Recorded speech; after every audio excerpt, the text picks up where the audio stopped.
Hello everybody, welcome to my channel. Natasha Richardson. A legacy of grace, talent, and quiet strength. Natasha Richardson's life and career left an impression that still feels vivid today. Born into one of Britain's most respected acting dynasties, she carried the weight of legacy with a kind of effortless poise, forging her own path on stage and screen through performances marked by intelligence, warmth, and emotional honesty.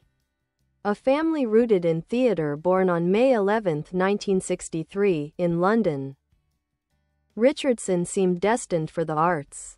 Her mother was Vanessa Redgrave, one of the great actresses of her generation, and her father was influential director Tony Richardson.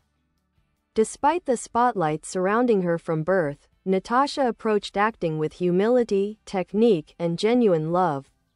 She trained at the Central School of Speech and Drama, diving into classical theater before transitioning smoothly into film. A breakout talent, Richardson's early screen roles drew attention for her natural elegance and expressive depth. Films like Gothic, 1986, and Patty Hearst, 1988, revealed her range, but it was her work in The Handmaid's Tale, 1990, that proved she could carry a major production with quiet force. Her nuanced portrayal of Offred captured the fear, defiance, and humanity at the story's core. She continued to move comfortably between genres, shining in sweeping period pieces, intimate dramas, and light comedies. Mainstream audiences often remember her from The Parent Trap, 1998, where her warm portrayal of fashion designer Elizabeth James helped cement the film as a favorite of the era. A star of the stage, though successful in film, the theater remained Richardson's artistic home. Her Broadway career was decorated with acclaim, culminating in her Tony Award-winning performance in the 1998 revival of Cabaret. Critics praised her for bringing vulnerability and raw emotion to Sally Bowles, grounding the character in haunting authenticity rather than pure flash. Off-screen life and personal warmth. Richardson married actor Liam Neeson in 1994, and the pair quickly became one of the industry's most admired couples, raising two sons together. Friends and colleagues consistently described her as kind, grounded, and generous. Someone who carried fame without ego. Her involvement in humanitarian work, particularly in support of AIDS research and treatment, highlighted her compassion beyond the stage and set. A loss that echoed worldwide. Richardson's death in March 2009, following a skiing accident, stunned the public and devastated the artistic community. At 45, she was in her prime both as an actress and as a mother.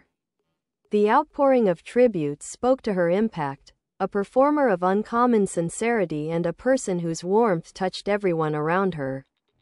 A lasting legacy today, Natasha Richardson is remembered not only for her talent but for the grace with which she carried it. Her performances continue to resonate.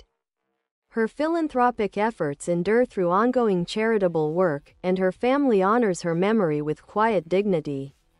Richardson's legacy is one of light, subtle, steady, and unforgettable.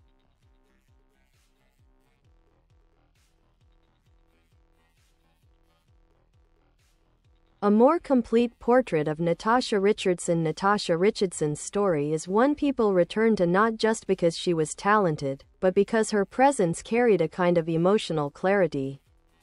She had that rare ability to bring both dignity and fragility to a role, inviting audiences to lean in rather than look away.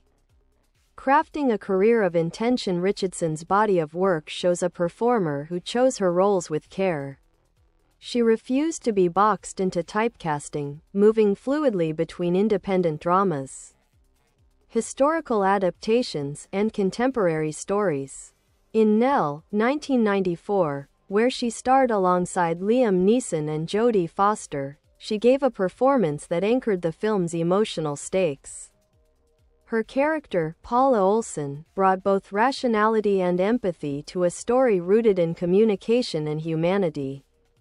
Richardson's ability to convey compassion without sentimentality added a subtle power that critics noted. She had a quiet mastery in period films as well. In The White Countess, 2005, directed by James Ivory, Richardson acted opposite her mother, Vanessa Redgrave, and her aunt, Lynn Redgrave.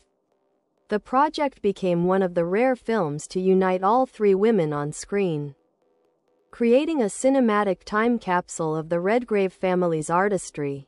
Though the film had a restrained tone, Richardson's layered performance stood out for its emotional precision. A theater soul in a film world. Even with her successful film career, Richardson often said the stage felt like home. She thrived in live performance, where she could stretch her craft and reinvent herself nightly. Beyond cabaret, she earned acclaim in productions like Anna Christie, 1993, where she starred opposite Neeson shortly before their marriage. Their chemistry was electric and became part of Broadway lore. A Streetcar Named Desire, where her take on Blanche Dubois showed a modern understanding of the character's vulnerability and unraveling. Ghosts, a demanding and emotionally dense play that proved Richardson wasn't afraid of heavy, morally complex material. Her stage work revealed her commitment to the deeper, often challenging sides of acting. She didn't chase celebrity, she chased truth. A warm heart behind the roles. What drew people to Richardson wasn't just her screen presence. It was her humanity. Colleagues often said she treated everyone on a set with the same respect, whether they were a co-star or a crew member adjusting lighting.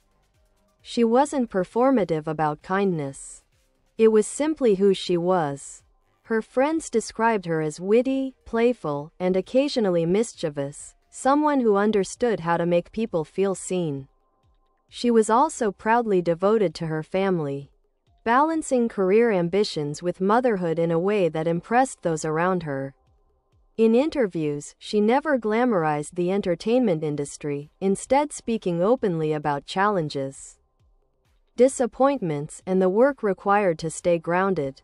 Philanthropy and public influence. Richardson was a passionate advocate for AIDS research and awareness, largely inspired by her father, Tony Richardson, who died from AIDS-related complications in 1991.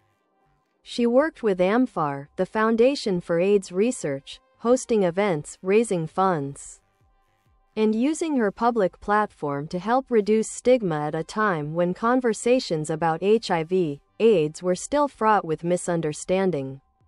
Her activism wasn't a side project. It was deeply personal and an integral part of her public life. Her passing and the cultural shockwave. The circumstances surrounding Richardson's accident were heartbreaking in their suddenness. What followed was a global moment of grief. Fans who grew up with her films, theatergoers who admired her stage presence, and artists who worked beside her all spoke about the same thing: her light.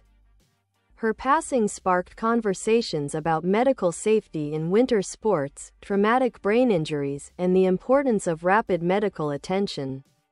But above all, it reminded people of the fragility of life and the importance of presence, connection, and compassion. How she lives on. Natasha Richardson's legacy continues in multiple ways. Through the performances that still hold emotional weight for new audiences, through the charitable work carried on in her name, through her sons, Michael and Daniel, both of whom have pursued artistic paths influenced by her example, through the memories shared by peers who often describe Richardson's kindness before her talent. An order that says everything about her character. She is remembered not as a figure of tragedy, but as a symbol of grace, artistry, and humanity. An even deeper look at Natasha Richardson's life, art, and enduring influence. Natasha Richardson belongs to that small group of performers whose work feels timeless. Even years after her passing, her performances haven't faded. The emotional clarity she brought to her roles and the grounded sincerity she carried in life still resonate with people discovering her for the first time. Growing up in a legendary household, Richardson grew up in a world where creativity sat at the kitchen table. Her grandparents were actors. Her parents were icons. Her family holidays probably included conversations about scripts, rehearsals, and Shakespeare the way other families talk about chores. Still, Richardson didn't coast on pedigree. She trained. She hustled, and she fought for the roles she wanted. People often assume she had a smooth entry into acting because of her name. But she once said that being part of such a famous family meant she had to work harder to prove she wasn't simply writing legacy.